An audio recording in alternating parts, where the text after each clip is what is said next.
Chicks and ducks and geese better scurry when I take you out in the Surrey. When I take Lion you in Winter. out. Yeah, so it's a classic family drama, but what do you think that is about these characters and the story that makes it relatable to today's audiences, since it is set in 12th century It England? is, right? Yes. I like to quote Treat Williams, who's playing the king, and he said, what could be better?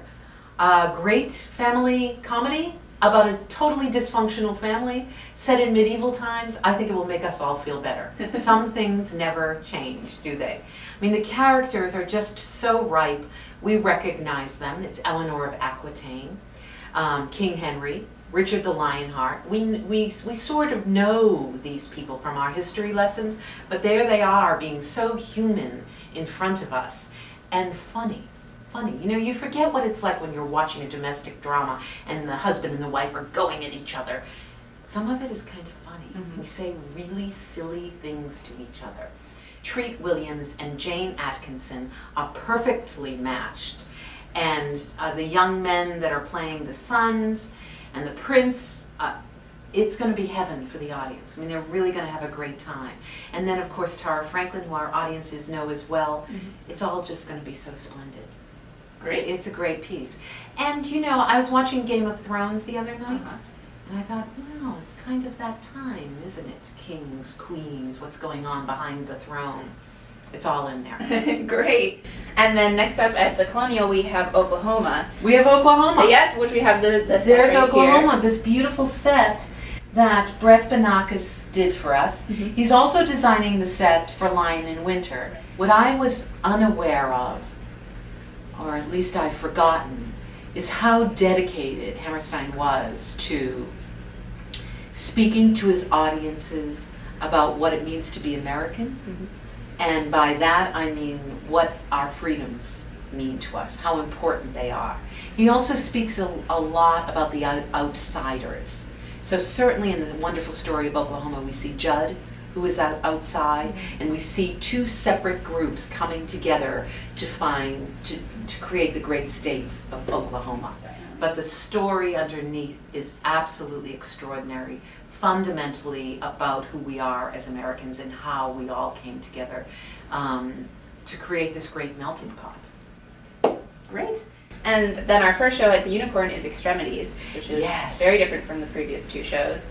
And raises some very interesting and tough questions about violence and rape in our legal system. So how do you think that's relevant to today and a lot of the issues that are currently in the spotlight? I think one of the subjects that we're wrestling with is violence in our society. Not only are we in a heated discussion about gun violence, but that conversation brings up the subject of who commits violent acts. Much of Extremities does deal with our violent nature, but it also deals with the issue of how men and women speak to each other, how they act with each other, who's up, who's going to get the better of the other. It's a real cat and mouse game that these two people in Extremities play, and it's one of those plays that provokes and brings up things about each one of us that we often don't like to face. Directed by Karen Allen, who was in the original production. And this play has stayed with her for a long time. So I'm thrilled to have her vision on the hands of this play. Wonderful. And then on a lighter note, at our outdoor stage, which is now in Stockbridge, we have Just So Stories. And previously we've done Snow White and the Seven Dwarfs and Pinocchio, but this is a little bit different because it's not a fairy tale. So what is special about this story and really for children? Sure.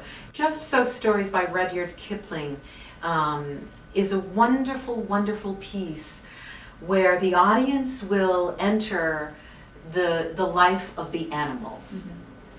You know, they'll be taken on this remarkable journey and great stories. Rudyard Kipling was an amazing storyteller. So the work that we do with children, the work that we do in the schools, the work that we try to bring to school children, all deals with myth, fairy tales, and archetypes. But also the work that we do with our apprentice company during the summer is largely based in physical work. And so the audiences, as they have in the past, and even more so in this case, will be allowed to see this very physical work done by this extraordinary group of young people performing on that outdoor space. And I just think it's heaven to come, pull up a lawn chair, bring a lawn chair, or just bring a blanket, sit outside in the afternoons, and watch a great Rudyard Kipling tale, Just So Stories. Great. And then at the Fitzpatrick main stage again, we have Same Time Next Year, which is kind of an unconventional love story. And what do you think it is about the characters that makes them so endearing? And also, what do you think about the social commentary in the play as well? I think that these two people are involved in a relationship that means something profound to each one of them. And they realize that, especially at the beginning, they realize that they shouldn't be having this relationship. But they respond to something in each other, and they need that thing in each other. And so they visit each other just once a year. Same time next year, I'll see you. Absolutely. And the great thing about Same Time Next Year is it also talks a lot about the history of our country, in addition to this amazing love story. It does, because it proceeds through their entire, their adult lives. And so the backdrop is what's going on in our country, and how do they proceed and march through life, and each one of them faces social upheaval and brings that the following year. So the changes that they've gone through and how marriage has evolved through the years, all of that is in this piece. It's wonderful and endearing and funny. And David Atkins and Corinna May are two splendid actors that have been with us before, and I think are going to do something wonderful with this piece. Great. And then up at the Unicorn, we have The Cat and the Canary, which is a mystery. And now, in New York City particularly, there's been a certain growth of immersive and interactive theater. Right. How is that going to be reflected in Cat and Canary?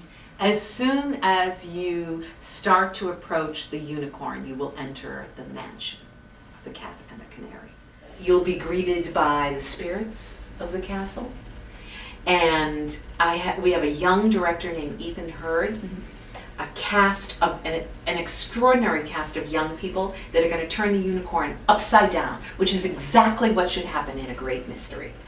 I think it's going to be so much fun. Great. So come prepared for an unexpected evening of thrills. And then our community show, which is normally in the fall, is actually in the summer this time. We're doing Peter Pan. Yes. Which we have actually done in the past here. We have done. So what is it about this play that keeps you coming back to it over the years? Peter Pan is one of the great stories.